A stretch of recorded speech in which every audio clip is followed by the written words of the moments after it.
Salam sukacita. Berjumpa kembali dengan saya, Bro Wilhelmus Wagonoi, dalam RHPS, Renungan Harian Pembawa Sukacita. Pada hari ini, Minggu 27 November tahun 2022, Gereja Katolik memasuki minggu pertama masa Advent, masa penantian akan kedatangan Sang Emmanuel di dalam hati kita masing-masing. Bacaan hari ini akan diambil dari Injil Matius bab 24 ayat 37 sampai 44. Renungan hari ini saya beri tema, tanpa ketaatan kita akan binasa. Bro dan sis yang terkasih, ayat yang berkesan bagi saya ada pada ayat 37 yang berbunyi demikian. Sebab sebagaimana halnya pada zaman Nuh, demikian pula halnya kelak pada kedatangan Anak Manusia. Ketika membaca ayat ini, terlintas dalam pikiran saya kisah tentang air bah yang tertulis di dalam kitab Kejadian pasal 6, yang mengisahkan bagaimana orang-orang pada saat itu yang tidak taat pada apa yang dikehendaki oleh Allah. Mereka hidup dalam pesta pora, mereka hidup dalam kebebasan, mereka jauh dari apa yang diharapkan oleh Tuhan bagi mereka. Moral manusia semakin hari semakin tidak teratur lagi. Maka pada pasal 6 ayat 6 dalam kitab Kejadian mengatakan demikian. Tuhan melihat bahwa kejahatan manusia besar di bumi dan bahwa segala kecenderungan hatinya selalu membuahkan kejahatan semata-mata. Tawaran keselamatan dari Allah melalui Nabi Nuh tidak mereka hiraukan, sehingga mereka jatuh dalam kebinasaan karena air bah itu sendiri. Bro dan sis yang terkasih, hal yang serupa, hal senada terjadi juga pada zaman sekarang saat kedatangan Yesus yang kedua.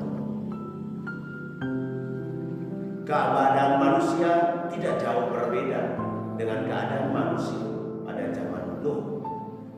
Tipu muslihat, ketidakadilan, hedonisme, kecurangan terjadi di mana-mana.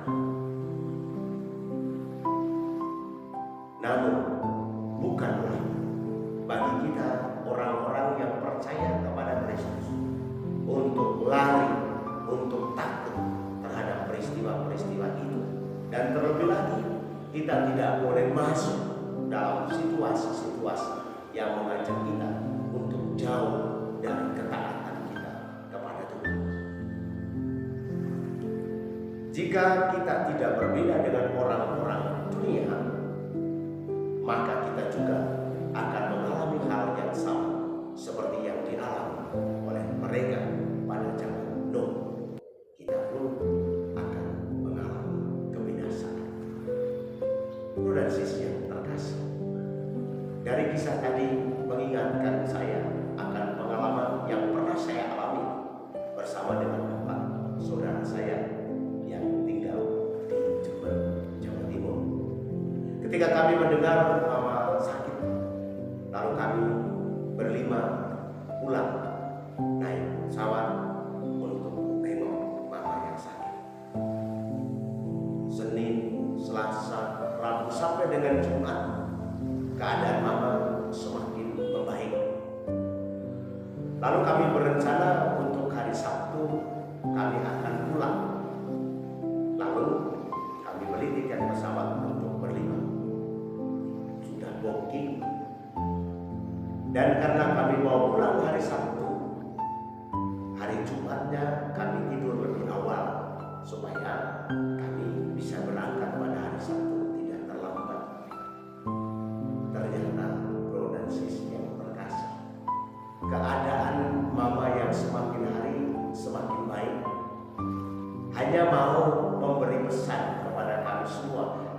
pamit kepada kami semua bahwa mama akan pergi untuk selamanya. Sudah nunggu dari Senin sampai Jumat, tapi malah di Jumat itu kami tidur lebih awal. Dan ketika kami tidur lelap, di pagi hari kami dengar ada suara tangisan. Ternyata mama kami sudah pergi untuk selamanya. Kekecewaan kami sudah berjaga selama 4 hari. Ketika mama mau berpamitan pergi, justru kami tidak berada dalam situasi berjaga-jaga. Akhirnya kecewa, macam-macam kekecewaan. Tiket sudah dipesan, kekecewaan karena kami tidak menyaksikan kepergian mama, padahal kami berada di tempat di mana mama kami dibaringkan di rumah sakit. Dengan pengalaman kekecewaan ini, akhirnya menyadarkan kami bahwa untuk berjaga-jaga ini membutuhkan pengorbanan waktu, tenaga, kesungguhan hati untuk mencapai sesuatu yang kita harapkan. Bro dan sis yang terkasih, dari permenungan di atas, saya mengajak kita semua di awal minggu Advent ini, marilah kita merefleksikan diri kita. Apakah kita termasuk orang yang selalu berjaga-jaga dalam hidup kita? Atau apakah kita termasuk pribadi-pribadi yang taat dan setia kepada apa yang dikehendaki Tuhan? Oleh karena itu, marilah kita mempersiapkan diri kita dengan selalu berjaga-jaga dalam hidup kita, dalam doa kita, dalam karya kita, dalam sikap dan tutur kata kita, sehingga ketika Tuhan datang, kita dalam keadaan berjaga-jaga. Dan dengan iman dan keyakinan kita yang teguh kepada Yesus, kita akan berkata, Tuhan, ini aku siap. Mudah-mudahan kita menjadi pribadi-pribadi yang selalu berjaga-jaga dalam hidup kita, supaya ketika Tuhan datang, kita dalam keadaan siap. Amin. Marilah kita berdoa dalam nama Bapa dan Putra dan Roh Kudus. Amin.